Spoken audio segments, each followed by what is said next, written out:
आगे 2024 के महासंग्राम को लेकर हर दिन सियासी पारा चढ़ता ही जा रहा है। बीजेपी जहां एक्शन में है तो वहीं विपक्षी गठबंधन इंडिया भी अपनी तैयारियों को धार देने में जुटा है। इसी कड़ी में मुंबई में गठबंधन की तीसरी बैठक होने जा रही। बैठक में कई अहम फैसले हो सकते हैं। रिपोर्ट देखिए।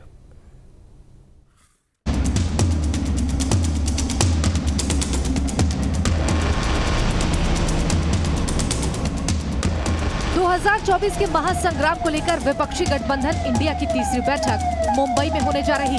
ये बैठक 2 दिनों तक चलेगी। बैठक में शामिल होने के लिए गठबंधन के नेता मुंबई पहुंच रहे हैं। बैनर पोस्टर ये बता रहे हैं कि विपक्षी गठबंधन का जोश हाई है।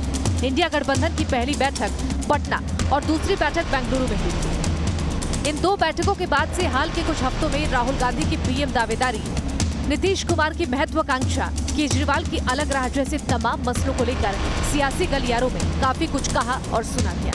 ऐसे में मुंबई में होने वाली ये बैठक कई लिहाज में बेहद अहम होने वाली है। इंडिया समिट जिस होटल में हो रहा है उस ग्रैंड हयात होटल के बाहर के सड़क पोस्टर से भरे पड़े हैं और अलग अलग नेताओं की तस्वीरें आपको यहाँ पर दिखाई पड़ रही हैं।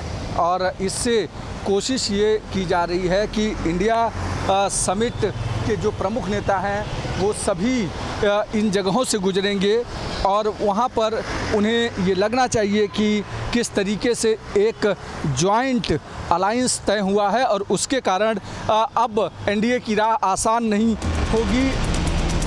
विपक्षी गठबंधन 2024 के लोकसभा चुनाव में एनडीए का मुकाबला करने के लिए संयुक्त प्रचार रणनीति और अपने सदस्यों के बीच मतभेदों को हल करने पर चर्चा करेगी। इस बैठक के बाद कॉमन मिनिमम प्रोग्राम का मसौदा, देश भर में आंदोलन के लिए संयुक्त योजनाएं बनाने और सीटों के बंटवारे के लिए कुछ समितियों की घोषणा करने की संभावना है। इस बैठक मुंबई की बैठक में क्या होगा? लोगों पर होगी चर्चा, मंजूरी मिली तो लोगो होगा जाने, संयोजक पर लग सकती है मुहर, सीटों के बंटवारों पर होगा मंथन, बैठक में तय हो सकता है झंडा। और आप सभी तो जानते हैं कि पूरे देश को अपना परिवार मानने वाले सारे लोग जो देश प्रेमी हैं, मैंने पहली मीटिंग में कहा था कि मैं विपक्ष ये शब्द मानता नहीं हूं। हम इकट्ठा आए हैं अपने देश की रक्षा करने के लिए। रक्षाबंधन देश की रक्षा, भारत माता की रक्षा करने के लिए हम इकट्ठा आए हैं। और साथ ही साथ तानाशाही के खिलाफ तो हम हैं, जुमलेबाजी के खिलाफ हम हैं।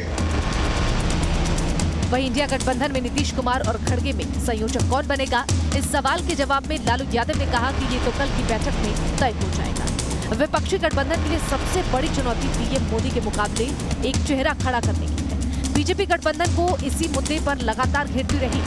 मोदी के मुकाबले पीएम पद का उम्मीदवार कौन होगा, ये इंडिया का सबसे बड़ा सरदर्द है। राहुल गांधी, नीतीश कुमार, ममता बनर्जी, अरविंद केजरीवाल, अखिलेश यादव जैसे तमाम नेता इस रेस में पहले से हैं। लिहाजा बीजेपी इस पर चुप्पी ले रही है। पार्टियां साथ में रहेंगी इंडिया के, उनके नेतागण जो शीर्ष नेतागण हैं वहीं वहाँ पर निर्णय लेंगे कि आगे क्या क्या कार्यक्रम होगा, इसके समन्वय समिति बनेगी, कौन उनके अध्यक्ष होंगे। तो ये वस्तु विषय तो वहाँ का है और उसके बाद पूरे हिंदुस्तान को और आप लोगों को भी बता दिया जाएगा कि इसके संयोजक के कौन बने हैं। कोई भी दल ये नहीं चाह रहा है कि हमको ये बना दिया जाए, हमको ये बना दिया जाए। इस बार जो गठबंधन हुआ है बड़ा सोच समझ के सब लोगों का गठबंधन हुआ है और इस गठबंधन को होने के बाद भाजपा के लोग इतने चिंतित हैं कि वो तरह तरह की बातें कर रहे हैं। कभी कोई 1947 में आज़ादी हुई है कि 1977 में आज़ादी हुई है, ये भी उन्हें याद नहीं आ रहा है। मतलब तरह तरह की बातें भाजपा के लोग कर रहे हैं। चुनाव का भय मुख्यमंत्री को बेचैन कर रहा, भविष्य की चिंता में वो वर्तमान की चिता जला रहे हैं। दुविधा में दोनों गए, माया मिली न राम, न वो भाजपा के हैं न राजद के हैं, किसी के विश्वास वो प्राप्त नहीं कर रहे हैं। विपक्षी गठबंधन को उम्मीद है कि पटना से शुरू हुआ जो सफर बेंगलुरु होते हुए मुंबई पहुंचा है वो अंजाम तक भी पहुंचेगी। गठबंधन के नेताओं को उम्मीद है कि इंडिया 2024 की लड़ाई में बीजेपी को चारों खाने चित कर देगा। Bureau report, news state, Bihar, Jharkhand.